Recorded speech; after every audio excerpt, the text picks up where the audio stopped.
Welcome back to IGN at Gamescom Now. Journey with us to the Savage Planet, a place full of space and terror and nonsense and edible garbage and all sorts of fun wonders that we can explore. Here to tell us more is Max Scoville and Alex Hutchinson. Let's talk about Journey to the Savage Planet. Alex, I checked this game out at E3. It is very silly, and surprise, it also has co-op multiplayer. Surprise. We actually have we have two of your guys actually sort of over there somewhere playing live. We've got footage of that right now. Tell us a little bit about sort of what the co-op experience is like, or personally, I've had a long history with co-op, with Army of Two and then Far Cry 4, and it always seemed like a great way to sort of add, a combinatoric value to the game that you're working on, and especially in this game where it's an exploration game, you've been sent to a crazy alien world. The idea of bringing along your buddy or your kid or your partner just seemed like such a perfect fit. So you can see here, all the mechanics are mirrored. Both players can do everything. Fictionally, your partner is made of reconstituted meat in this, so he comes along for the ride on and off, and you sort of boil him down into paste again when he's not there. But that's neither here nor there. Aren't we technically made of, all made of reconstituted meat? Or stars. I've been told stars. Oh, I'll go with meat. Both. Yeah, so like, what's the objective here? Is it just teaming up to kind of like? Well, you have a core objective, which is to explore this planet. You work for Kindred Aerospace, the 4th best interstellar space exploration company. So you start here with no gear, and basically you're immediately confronted by obstacles. So you have this camera, which you probably saw before, where one player or either player can sort of take photos of the environment and scan it for details. And that can either give you lore, or it can unlock quests. So for instance, if you scanned an obstacle, like a cunningly cracked wall, the quest might be to craft an explosive device, and then the game will give you markers in the world of where the ingredients for that would be, and then you and your friend can go out there and grab them so you can build the gear that you need. But there's also, I mean, this is a game very much about kind of like playing around. Like it's playful, yes. And I think you have to read the spiel of like, what are the objectives here? What are we doing? But like this kind of seems like you could jump in here with a friend and sort of race each other around and just. Well, that's the idea. Like the quests there, like on other games I've worked on, sometimes it started to feel like you were making a bunch of lists for players to check off, and then your feeling at the end of the game wasn't that I had this amazing experience and that I achieved something. It was that I finished my busy work and I was done. And so we wanted to get away from that. So yes, there aren't any quests at the start of the game except sort of scan everything and go and look at anything. But we hoped that by stumbling across objectives and building them for yourself, it wouldn't feel like a list, it would feel like a decision you made in the game. And that fits that thing you're talking about of sort of goofing around and having fun with your buddy. Yeah, you're finding something to do rather than being given something to do. Exactly, that's now, right. The world and the creatures in this game are sort of grotesque and vibrant. They're sort of evocative of a lot of like 1950s sci-fi to me. What were some of the things that sort of inspired the creature designs? And it was halfway between my love of pulp, and that sort of stuff, and a desperate need to make something colorful and optimistic and bright. After making these very serious games for a long time, and even on Far Cry 4, for me it was fun to have a sense of humor in it and to re-inject that into it, and so to carry on with that. And in the second half is probably that I grew up, on the NES and then the SNES and the Amiga 500, and these games are filled with bright, colorful worlds that were new and exciting, and I didn't know what they were. And so opening the game was kind of like what the hell is it experience. And so I wanted to bring that back a bit as well. And so the creatures, I didn't want them to look like like a dog or anything that you would see in the real world. So you saw there's a kind of weird halfway between a security camera and kind of like a bulbous like lung, and so you as a player should stop again, scan it and say, what is it? What's the obstacle here? Is it aggressive? Can I just avoid it? What should I do? So trying to get that vibe back in the game. Yeah, I love that little thing. So sort of the pulpy influences are great. When I played the demo at E3, it surprised me at how like just outright funny it is. Like you've got these like sort of like live action video bits. The writing is really goofy. It's kind of got like a bit of Futurama in there.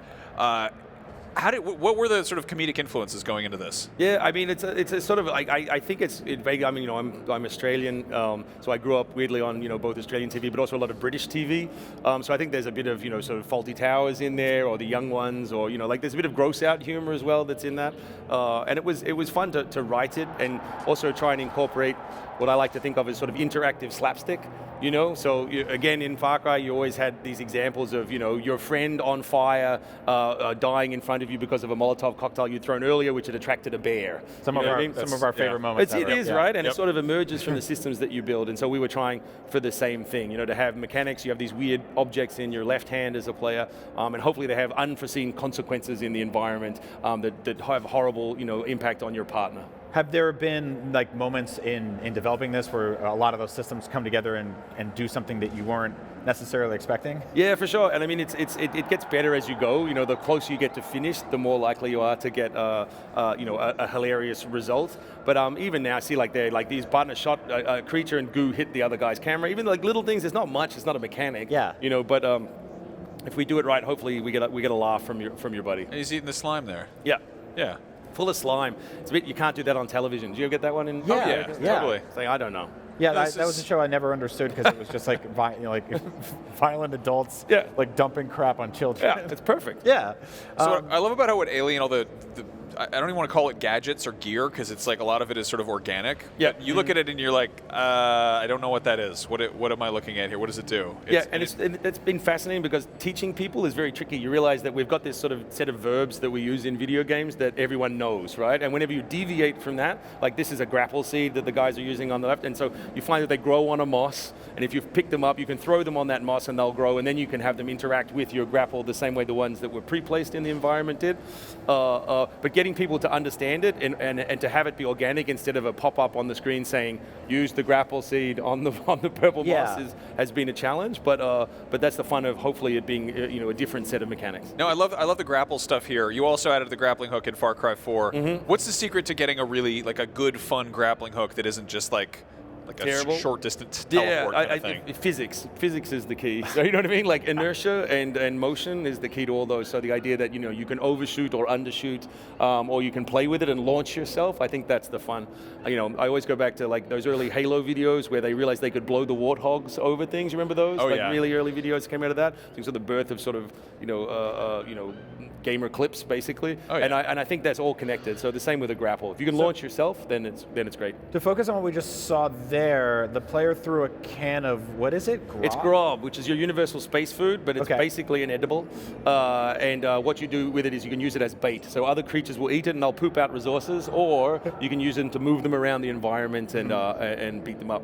But it seemed like a bunch of the other creatures attacked that one creature. Yeah, because once you put grob on the creature, then he becomes food. That's so then you got that. I feel like there's this sort of like childlike naivety to like exploring a world like this and just grabbing random fruits off of a tree and eating them. And I like it. That was that pulpy quality, you know what I mean? Like that we're going out there for adventure and everything's going to work. And you're like, no, you're not going to be able to breathe and you're going to live on a rock eating poop mushrooms like Matt Damon in The Martian. That's what's really going to happen. Yep. But in our fantasies, hopefully it's a bit more like this. There you go. There's an ad. Oh, no, this is an ad for Meat Buddy. So there's live action elements in this, which I really love. I'm trying to think of what it reminds me of. Like there's moments like that in WALL-E. Yep. It's sort of just like, this is a weird sort of happy dystopian future, but there's also an actual video in this game. Yeah, we thought we were being really original, and then we were making them, and someone went, "Oh, like in WALL-E," and you're like, "Oh, that's right, damn it!" You know what I mean? Well, it's definitely something you don't see a ton of in video games specifically. Yeah. Well, I mean, the real thing for us is that, it's an indie game. There's only 25 of us making the game. It's not even a full price, title when it comes out. And it's just that we didn't have the money to do CG. Right. Like we had to do. It was cheaper to hire actors and put fake ads in and put cinematics in. It's so funny to go full circle like that because I feel like when cutscenes were introduced, it was because game media couldn't support video. Yeah. So they were like, oh, full motion video, we can't afford that. And now it's like, we can't afford cutscenes. We're going to make a video. Yeah, in just HD. make a movie. Exactly. What was it like as like a game studio to get together and make short films to put in a game? It was a lot of fun because you forget that you always confronted by the idea that in a video game, the technical difficulties are in the way of the making it fun. Right. And you have all these things to overcome: the renderer, animation systems, like gameplay systems interlocking. And so just shooting a video, you're like, this is great. You know what I mean? Like obviously the script needs to be good, the performances need to be good. Yeah. But it's much more controllable. You have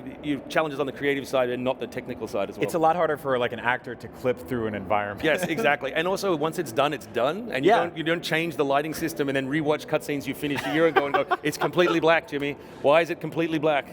Oh man.